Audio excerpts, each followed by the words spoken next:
Bhadrak BJP निर्वाचन मंडली विधानसभा स्तरीय कार्यालय उद्घाटित। आसंता निर्वाचन में सुचारू रूपे नियंत्रण पर आज भारतीय जनता पार्टी तरफ भद्रक निर्वाचन मंडली में विधानसभा स्तरीय एक स्थायी कार्यालय कुआंसठारे उद्घाटित हो जाइछि। एही अवसर में विधानसभा प्रार्थी सिद्धांशु शेखर महापात्र, लोकसभा प्रार्थी अभिमन्यु सेठी जोगदेई आनुष्ठानिक भाव कार्यालय को उद्घाटित करथिले। परे कर्मी मानकु नै एक सभा कार्य अनुष्ठित होइतिला। एही अवसर में किछि अन्य दलर कर्मी मिसिथिबा बेले आगामी दिन में अनेक नेता और कर्मी बीजेपी रे जोग देबा सह भद्रक समेत ओडिशा रे डबल इंजिन सरकार गठन हेबो बोली कहिसंती सांसद प्रार्थी अभिमन्यु सेठी। सेपरि विधायक प्रार्थी भावे प्रथम थर निर्वाचन लढुथिबा समाजसेवी सिद्धांशु शेखर महापात्र आगामी साधारण निर्वाचन में भद्रक विधानसभा क्षेत्र में किपरि सुचारू रूपे निर्वाचन हेबो सेथिपाई एही कार्यालय उद्घाटित होइतिबा कहिसंती। आगामी दिन में वर्तमान सरकार को लोके वर्जन करने सह भद्रक निर्वाचन मंडली रे पद्म फुटिबा सह सारा राज्य में डबल इंजिन सरकार गठन हेबो बोली कहिसंती।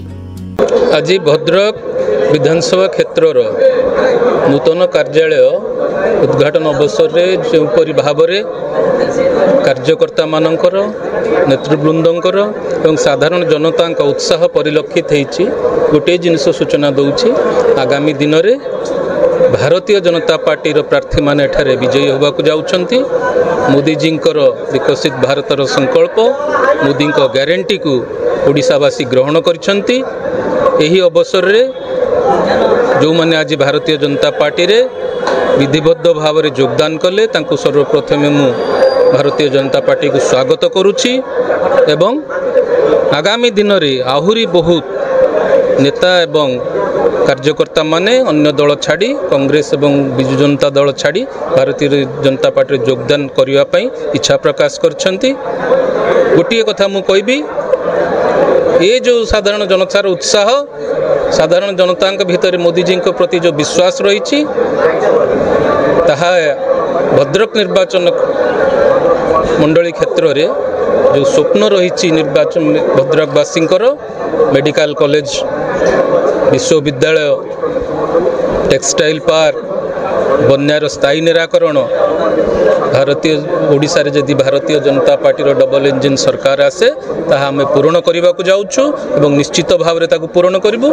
तत्सहित राज्य सभापति घोषणा कर सारिछंती चाषी मानक तांको उत्पादर हक मूल्य दियाजिबो 3100 क्विंटाल करी प्रति क्विंटाल धान मूल्य दियाजिबो।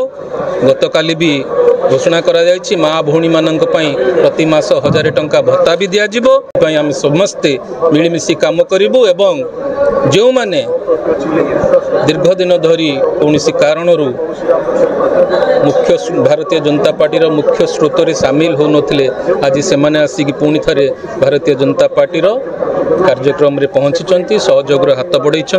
भारतीय जनता पार्टी एकजुट होउची शक्ति बढ़ुची एवं साधारण जनता स्थिर कर सारी एथर ओडिशा रे डबल इंजिन सरकार हम एवं केंद्र रे पुणी थरे नरेंद्र मोदी जी शासन दायित्व नेबे एवं प्रधानमंत्री हेबे। देखो भद्रक विधानसभा क्षेत्र में निर्वाचन सुचारू रूपे परिचालना आज एक स्थायी कार्य उद्घाटन होती।